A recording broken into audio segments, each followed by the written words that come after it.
Hello student, आप सभी को शुभ संध्या। और इसी के साथ मैं most important questions social science 2000 परीक्षा के जैसे प्रश्न को लेके आया हूँ। और इसी तरह के क्वेश्चंस को पाने के लिए वीडियो को बिना स्किप किए पूरा देखना है। और हमारे थंबनेल में लिखा है महत्वपूर्ण अति लघु उत्तरीय प्रश्न यूपी बोर्ड 2026। इसी तरह के क्वेश्चंस को पाने के लिए हमारे साथ आप बने रहना और चैनल को सब्सक्राइब भी कर लेना। और इसी तरह के क्वेश्चंस हम आपके लिए एग्जाम के लिए कराते रहेंगे। इसी तरह हम अपना पहला क्वेश्चन से देखते हैं। हमारा पहला क्वेश्चन क्या है? पहला क्वेश्चन है हमारा, गदर पार्टी की स्थापना किसने की थी? कि जो गदर पार्टी है उस गदर पार्टी की स्थापना किसने की थी?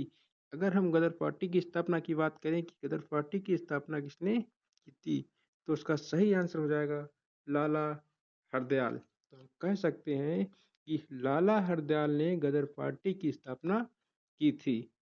इसी तरह अपना अगला क्वेश्चन देखते हैं। अगला क्वेश्चन है हमारा, क्वेश्चन नंबर 2 है। क्वेश्चन नंबर 2 हमारा कह रहा है, भारत का सबसे पुराना तेल शोधक कारखाना कहाँ है? कि जो भारत में सबसे पुराना एक तेल का शोधक कारखाना था वो कहाँ पे स्थित है या कहाँ पे है? तो हम तेल शोध कारखाना की बात करें तो हमारा वो है हमारा डिगबोई में। और कहें कि डिगबोई कहाँ पे है, किस राज्य में है, किस स्टेट में है? तो डिगबोई हमारी असम में। असम की अगर हम कैपिटल की बात करें तो असम की कैपिटल हो जाएगी हमारी दिसपुर। असम की कैपिटल दिसपुर। इसी तरह का हम अपना अगला क्वेश्चन देखते हैं। अगला क्वेश्चन हमारा कह रहा है, सूचना का अधिकार कानून कब लागू हुआ? राइट टू इंफॉर्मेशन की सूचना का अधिकार है वो कब लागू हुआ था? अगर हम सूचना के अधिकार की बात करें कि कब लागू हुआ था, तो सन हमारा 2005 में सूचना का अधिकार लागू हुआ था। इसी तरह हम अपना अगला क्वेश्चन देखेंगे। अगला क्वेश्चन हमारा कह रहा है, मृदा अपरदन क्या है? कि मृदा अपरदन से आप क्या समझते हैं? क्वेश्चन कैसे भी आ सकता है कि मृदा अपरदन क्या है, या क्वेश्चन आ सकता है कि मृदा अपरदन से आप क्या समझते हैं। तो उसका हम आंसर देखेंगे। मृदा अपरदन का आंसर हमारा कह रहा है कि मिट्टी की ऊपरी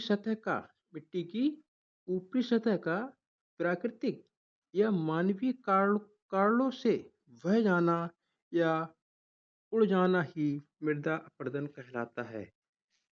अगर हम इसको सही भाषा और अपनी शुद्ध भाषा में देखें तो हम कह सकते हैं कि मिट्टी की ऊपरी सतह से प्राकृतिक ऑर्गेनिक कंपाउंड का खत्म हो जाना या कम हो जाना, या मिट्टी की उर्वरक शक्ति का कम हो जाना ही हमारा मृदा अपरदन कहलाता है।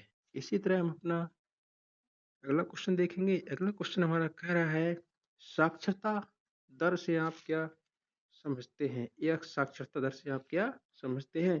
साक्षरता दर की अगर हम बात करें तो साक्षरता दर का हम अपना आंसर देखेंगे। लिखा है, 7 वर्ष या उससे अधिक आयु के लोगों में पढ़ने लिखने की योग्यता के अंतर्गत जो व्यक्ति आते हैं उन्हें हम साक्षरता दर के अंतर्गत रखते हैं।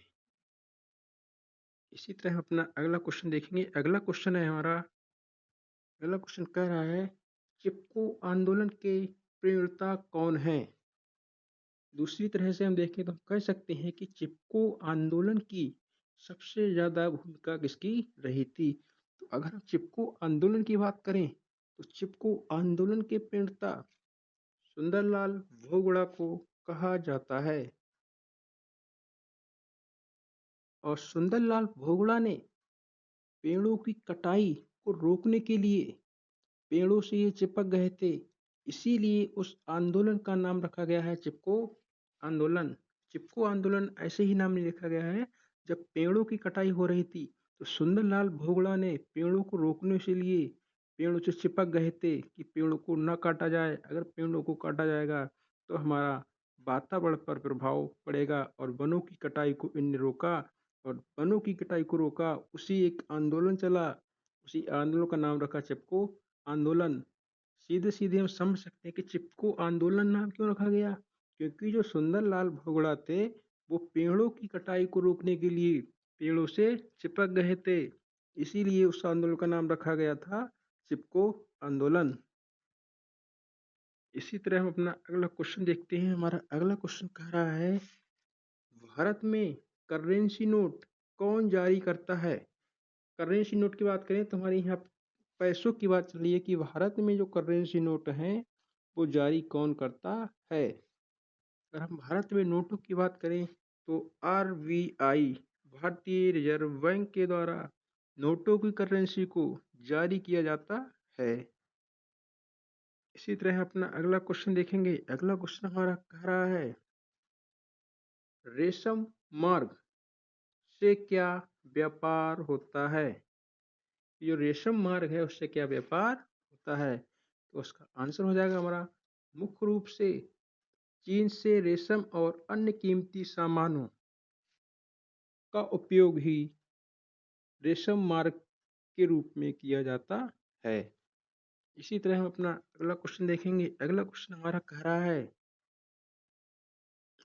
कह रहा है, लोकतंत्र का प्राण किसे कहा जाता है? कि लोकतंत्र का प्राण किसे कहा जाता है? तो अगर लोकतंत्र के प्राण की बात करें तो लोकतंत्र का प्राण राजनीतिक दलों को कहा जाता है। तो हम कह सकते हैं कि ऐसे दल जिसमें राजनीति का श्रेय होता है या हास्य होता है या उनमें उपयोग होता है, तो उन प्रकार के तंत्र को हम राजनीतिक दल के नाम से जानते हैं। दूसरा शब्द है हमारा लोकतंत्र। कि लोकतंत्र क्या है? लोकतंत्र हमारा एक ऐसी शासन प्रणाली जहाँ सभी को अपनी बात कहने का अधिकार होता है। तो ऐसी प्रणाली को लोकतंत्र कहा जाता है। इसी तरह हम अपना अगला क्वेश्चन देखेंगे। अगला क्वेश्चन है हमारा, जीडीपी का पूर्ण रूप क्या है? कि फुल फॉर्म ऑफ जीडीपी। तो इसकी फुल फॉर्म होगी हमारी जीडीपी की सकल घरेलू उत्पाद। इंग्लिश में कहें तो ग्रॉस डोमेस्टिक प्रोडक्ट। इसी तरह आज के क्वेश्चन हमारे फाइनल होते हैं और वीडियो को बिना स्किप किए पूरी देखने के लिए चैनल को लाइक, शेयर, सब्सक्राइब कर लेना। और इसी तरह के नए नए क्वेश्चंस आपको हम दिलाते रहेंगे। Thank you class.